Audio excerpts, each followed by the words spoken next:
So, what's your name? Ethan. And you? Dana Mohidin. And you? I'm Christina. Okay, what brings you guys to this place today? Well, I guess we just want to know a little bit each of our different religions and kind of bring our similarities together. Well, as a Muslim, you should know about Christianity and Judaism. Did you learn anything new? I mean, Well, yeah, I learned some of their verses and some of their beliefs about what they want to contribute to the society and stuff. Yeah. so what religion are you? I'm a Catholic. Oh, so good. So what did you learn today?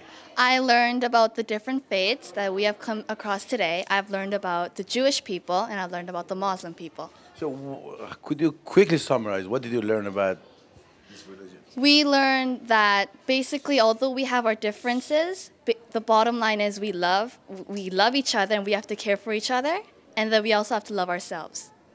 So we live in Canada where there's a multicultural, you see different faces, and everybody coexists so beautifully together. So does it ever come to your mind, we could be a good model for the rest of the world? Well, it's a good idea to share your religions and beliefs with each other so that we can all learn from each other. So what did you learn about other religions today?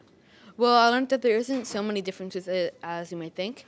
I learned that there are some different beliefs based on their Bible, but really it's all pretty much the same. So if you have one message today that's something you could express, what would that be? I would say that before we judge others and before we let our fear and ignorance take over. And what is yours? Well, we kind of affect on, us kids have an effect on what's going to happen in the world later on. We all have to learn to contribute to the society positively. Like also, as the rabbi said, that we're all we have to treat each other as neighbors, and just like everything has to be coming out of your heart with love. And you? Well, I think that just everyone should just share with each other, and they shouldn't think just because they're different beliefs and religions and laws that it means that we shouldn't like each other, shouldn't love each other, shouldn't befriend each other. Thank you very much. V'yahavta l'reyacha kamocha ani Adonai. And you shall love your neighbor as yourself. There it is. I know it's very, very clear within the Christian religion. Okay, you have to understand, Jesus was a Jew. You know that? Okay, so what he taught of his day was Judaism. So he very much would have been aware of the statement in the Hebrew, V'yahavta l'reyacha kamocha. You shall love your neighbor as yourself. What does that mean? One of the things that we see here right now in Vancouver, what you love for yourself, you kind of give the same, what you want. What you love for yourself, you give to your neighbor. Wonderful. So that means that you and I have to start with, before we can love our neighbors, what must we do? We have an organization in Toronto that I found. Love ourselves. What does it mean to love yourself? What does it mean to love yourself? Yeah. Respect yourself. Respect yourself. Take care of yourself. Okay. You guys are growing up in a time where it is becoming increasingly more and more difficult to respect and love yourself. That's a statement I'm making. You're growing up at a time when it is becoming increasingly more and more difficult to love and respect yourself. You agree or disagree with the statement?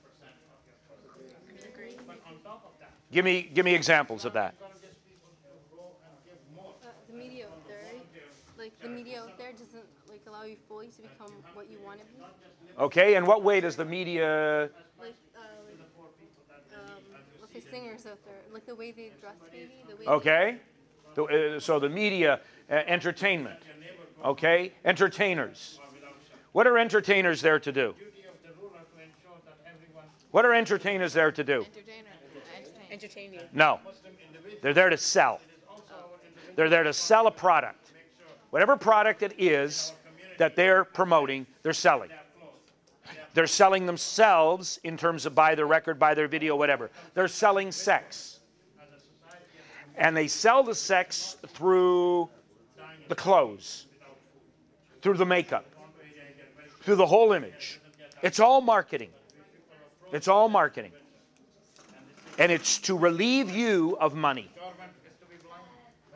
It does not serve anybody's purpose other than the entertainer and the companies they represent.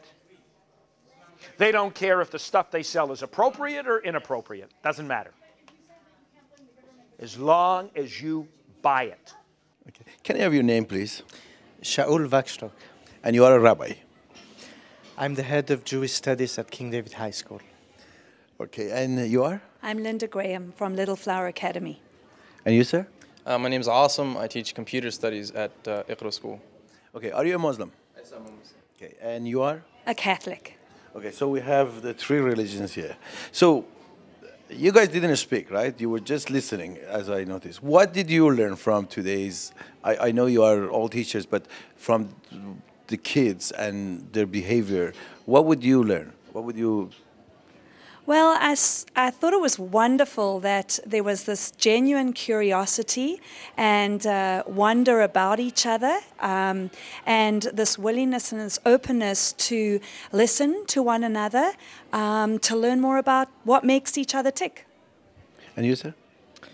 A thirst for knowledge and for understanding. Teenagers usually live in their own world, and we as educators need to open up the world for them. And this is a wonderful opportunity to make sure that they open up and speak about who they are and listen to others and learn about other cultures, other religions. I think this is an amazing time. You know, there's a prophecy in Isaiah saying that at the end of times, people will have a thirst for God. This is what I see here, a thirst for understanding, for knowledge, for the truth, for God. So it's quite an interesting and amazing experience that I hope will continue with our schools. Well, I mean, during my time, whatever, 34 years ago, we never had chance to have this kind of dialogue. Or in fact, our school was just boys and maybe all Muslims. This is something totally different. Your generation is very different to me, and this generation is very different. So what is your take? Well, first of all, I would have to extend a big thanks to the organizers, because without them, this wouldn't have been possible. Just getting everybody together in this environment, in an environment where everybody is willing to learn about each other, that is in itself is a big accomplishment. And then after that, it's really easy to get the ball rolling, so to speak, because we have these icebreaker questions. And once the students start talking to each other, they start to feel comfortable with each other, and they start to realize that, hey, you know what, we're not that much different from each other. So that, like, knowing, or to borrow from my brother Shaw here, knowing or having a thirst for knowledge, actually, it comes out and it helps to diffuse the ignorance that they might have had, which may or may not have given them false conceptions of the other religions. So I think that's really great, and I think we should all be really grateful that there are people in Canadian society that are really genuinely concerned about bringing people together, and this is really it's really a beautiful event. Well, I mean, these three religions, Christianity, Islam, and Judaism, they claim to be from Prophet Abraham. So they have so much in common, worshipping one God, do not judge each other, believe in days of resurrection. So why is there so much differences? Why is there so much problem? We have to be honest. There are differences. And that's the beauty of it. There are differences. But I think politics gets into the way. Different and even false interpretations of the scriptures also help to make the religions sometimes in conflict with each other. And we, as the new generation, have to reappropriate the interpretation of scripture in a way that it will lead to a peaceful society.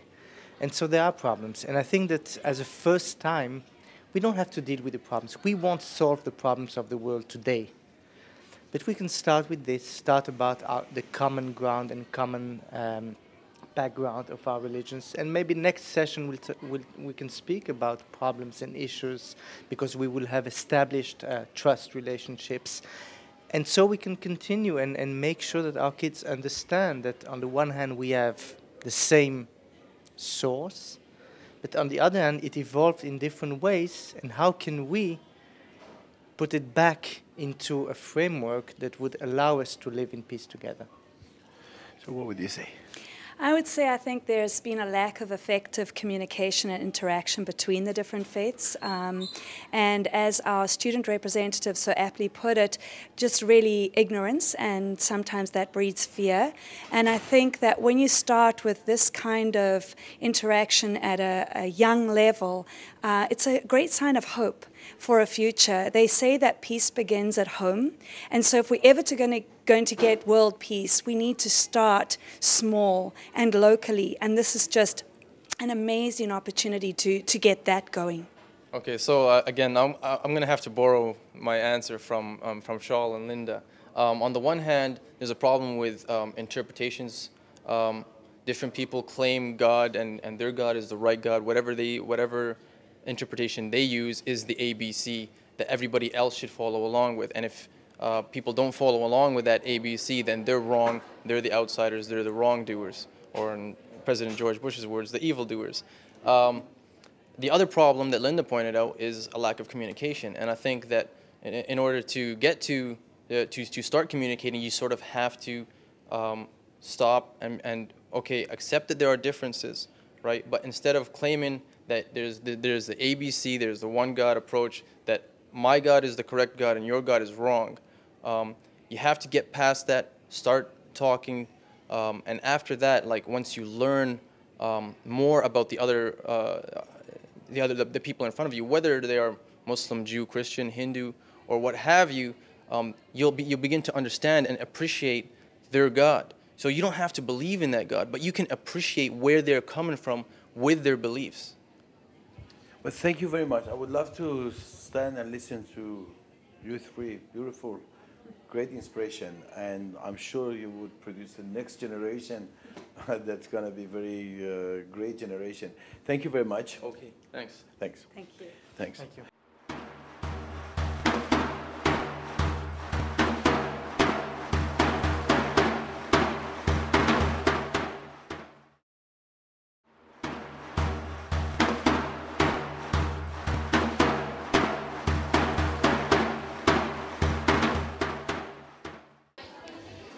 I have an honor to be with Dr. Reverend Hamilton. Yes. It's very nice to meet with you. It is very nice to meet with you as well. So, what brings you here? What brings me here? To talk about diversity. This is a program of the Canadian Centre for Diversity, which wants to bring students together. There are students here from 3 different schools, from a Muslim school, from a Jewish school, and from a Roman Catholic, that's a Christian school, to meet with each other, to learn from each other, to talk with each other, and to learn about each other, and to understand what I would say as a theologian is that God loves diversity, and God wants us to experience each other in diversity. Well, that's so true, otherwise we'd be all the same. Exactly. So, how long have you been involved in Canadian Centre for Diversity, am I right? Canadian Centre for Diversity, probably a couple of years, but I have always been involved in diversity. In my day job, my profession, I'm the General Secretary of the Canadian Council of Churches, which brings together Christians in their diversity. And I have worked in interfaith work for many, many years, also celebrating our diversity created in the image of God. That's so great. Now there are many people, obviously, they say there is so much differences. Obviously, they even talk about we worship different gods. And obviously, they dig into creating division. I see your role and the rabbi and also the imam here to bring people together. Yeah. Do you see that much thing in common that can bring us together? Well, yes, absolutely. That is our understanding that there is diversity. We're not here to say there are not differences. There are differences. And there are differences between our faiths which are not compatible, which cannot be smoothed over. There are differences. there are things in common, to be sure. So what we're here to do is much more than to say, oh yes, these are all the things we have in common. Yes, we all believe in giving to the poor and in feeding the hungry. We all believe that. But it's much more than that. It's much more than saying this is what we have in common. It's also saying there are things about our faiths that are different, and that's okay. And we need to learn about them and understand that, and understand the diversity. So we could say, of course, there is only one truth, one God, and that can be the center to bring people together, right? And also, we all believe in Day of Judgment. Isn't it enough for people to contemplate on and work around this area? It's a hard question to answer. What I would say, though, is to go back to my answer that God loves diversity. God created us to be different. We have biblical texts in the Christian tradition, and I think in Judaism and in Islam as well, that talk about the differences in God and how wonderful the creation is and all human beings are in being different. That's a gift. It's a gift of God to the world. So if you had one message for our viewers from this gathering, what would it be? Keep talking and keep listening. Yeah, I can keep going. sorry. That's the It's short okay. version. Okay, that's all right. No, I like to do, what do you do? What is your occupation? I'm the General Secretary of the Canadian Council of Churches, which means I have some kind of responsibility for the relationships amongst the denominations, which represent 85% of the Christians in Canada. And you're very busy traveling and doing this kind of thing. And emails and phone calls and organizing meetings and paperwork. Yes, all of those things. Okay, this is so great. So how long have you known the Imam? Inam Patel? Oh, a long time, longer than I could even name. We have worked together for many, many years in Interfaith Dialog, in promoting what a joy diversity can be. Yeah, I noticed yesterday in the meeting, there's a great harmony between you, Rabbi, and the Imam that you won't find between people of one faith. Yeah, that's true too. That's true. All faiths also have internal conflicts, for sure, they do. And faiths have to appreciate the diversity within them, as well as the diversity amongst different faith traditions. That's true, for sure. And what my job as General Secretary is about is encouraging, because I already do that, of course, the Christian traditions to appreciate their diversity. Very good. So the dialogue is really the key to Everything. progress. That's why I said talking and listening. And we have to keep doing it. And we have to keep doing it on days that are fun like this. We have to keep doing it when times are tough too. And when the political realities in the world make conversations difficult. We have to keep talking and keep listening. One personal question. Yes. How would you view the Bibles or the scriptures, Thomas, Philip, Barnabas, Mary and Magdalene? Because I understand these are lately center of discussion. Oh, I know what you mean. You're talking about sort of extra gospels that are not in the biblical text. I'm a biblical scholar. That's what I am. That's what I do. I understand that the scriptures as we have them are what the church decided were essential to the faith. There were other writings, of course, but they were not included when the Bible was put together, when the biblical text was finalized, because they were not considered to be essential to the faith. But these decisions were made by other men rather than. Of course, human beings make human decisions, but they make them in faith. And that was the decision that was made at the time by those who prayerfully thought it through and understood the faith tradition. People are welcome to read those other gospels, absolutely. But the decision was made that there were certain writings that captured the essence for Christians of who Jesus was and what his message was, and those were the ones that were chosen to be the biblical text. Those were also disciples of Jesus. We don't know for sure who wrote everything, but what I said still holds, is that you can't include everything, and you include the ones that you believe are essential and which speak to the reality of the faith and what Jesus came to proclaim to the world. And the passage that I used with the students this morning actually says clearly in the Gospel of John, there are other things that were written, but these things have been chosen, and these things have been chosen to tell you that you may believe. Well, thanks a lot.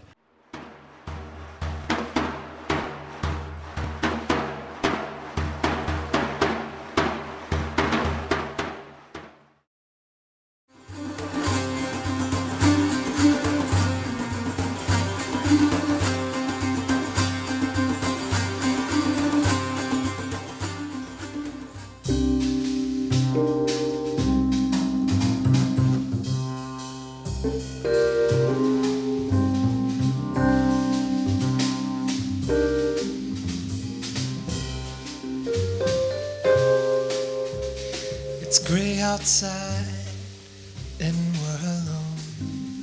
We spent all our rainy day wishes. Come with me and hold my hand for a walk in the rain. Won't take long to get away from sad, dark and dreary places. It's waiting here for us, my dear. Come and walk in the rain. It's falling, it's laughing, it's dancing without a song. Then it lands on your ears and fills the air with a silent, peaceful whisper. Come along and don't be scared. It's only water, my dear. Come along and take my hand for a walk in the rain.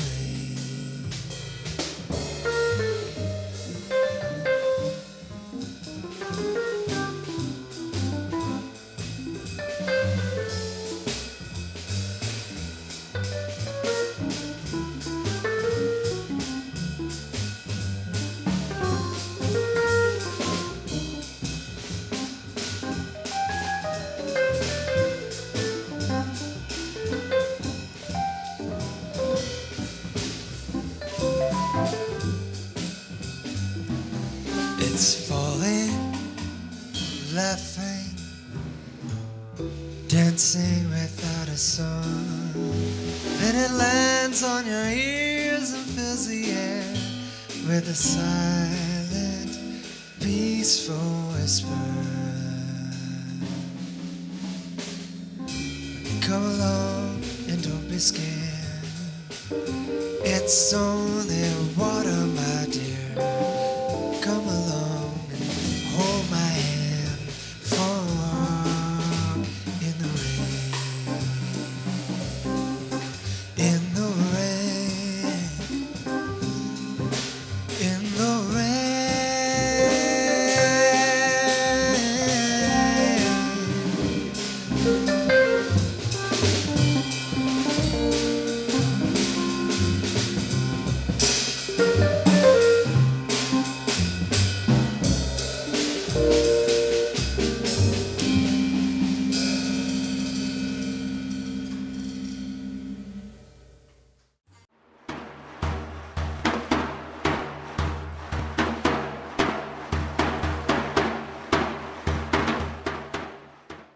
You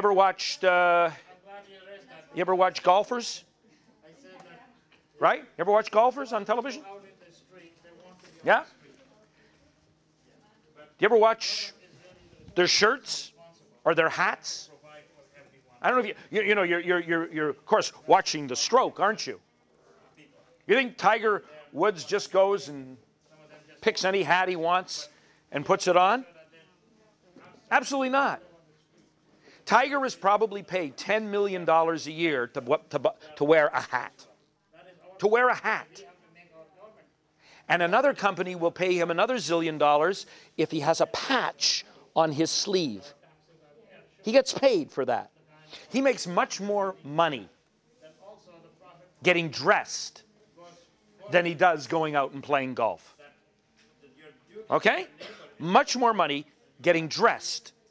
Because he has signed a contract, whatever it was, whether it's with Nike, whether it's with this or that. I didn't even I was watching him yesterday for a few minutes. He won some golf tournament or something. I didn't even know the symbol on his hat. It used to be a Nike symbol, but I think he's changed companies. Okay? Is he a great golfer? Sure, but he's also a businessman. He's also a businessman. Why would Nike or whoever it is pay Tiger Woods $1 zillion to wear their hat? So it's like saying Tiger Woods can wear Nike. It's like, oh, Tiger Woods is so cool. I want to wear Nike too. Precisely. Yes. Because everybody's watching him. And it's advertising. And it's advertising. Okay? So, you and I fall into that. And we get consumed by that as well. We do. Okay? And we get our messages many times from the wrong places. We're getting our messages from Madison Avenue. Do you know what that means when I say Madison Avenue? You know where Madison Avenue is? It's the middle of Manhattan in New York. Used to be known as the advertising center of the United States and the world. Okay, huge advertising firms. Some of them still do have their offices in and around Madison Avenue. Madison Avenue determines what you're going to be wearing next year. What jeans you're going to wear, what sneakers you're going to wear, what toothpaste you're going to use, what shampoo you're going to use, all of that. They spend $1 zillion trying to figure out how they can get into your heads and into your pocketbooks. Okay? And when we do this many times, we're not necessarily loving ourselves. So we take a look at the issues that have come out here. How does your faith teach respect for life and respect for your human body? So, Christians, how does your faith teach respect for your body and your health? It does. Yes? No? Huh? Does it say anything? Yes. Well, you got 10 Commandments, but specifically, I'm saying, are there some texts that you refer to? Well, one of them is the text here in the Torah. To love your neighbor as yourself. Okay? To love your neighbor as yourself. Muslims, are there things from the Quran that talk to you about how you, or your tradition or prayer as to how you should respect your body, respect your life? Yes? Can you give me something? Don't throw anything, like anything that might harm you, keep it away from you. Anything that may harm you, keep it away from you. Okay? Good. Jews, anything in our tradition that says what we should be doing and so on as to what we can or can't do? Yes. We've got respect for the body. Okay? Against piercings, against tattoos, against all sorts of things that we felt were really, really against Jewish tradition. Okay? Every morning, for example, a Jew gets up and says a prayer, Asher Yatzar. We thank God for our bodies. We thank God for our bodies. And then we also have a prayer that says we thank God for our souls. Elohai Nishama. Okay? And the question is whether or not you are honoring God with your physical presence here on earth. Are you honoring God, or are you dissing God by what you do with yourself? Yes, go ahead. Yes. You know, this also, and I know that all of us have different ways of honoring the dead. What do you know, that's also a body. What do you do in respect for that body?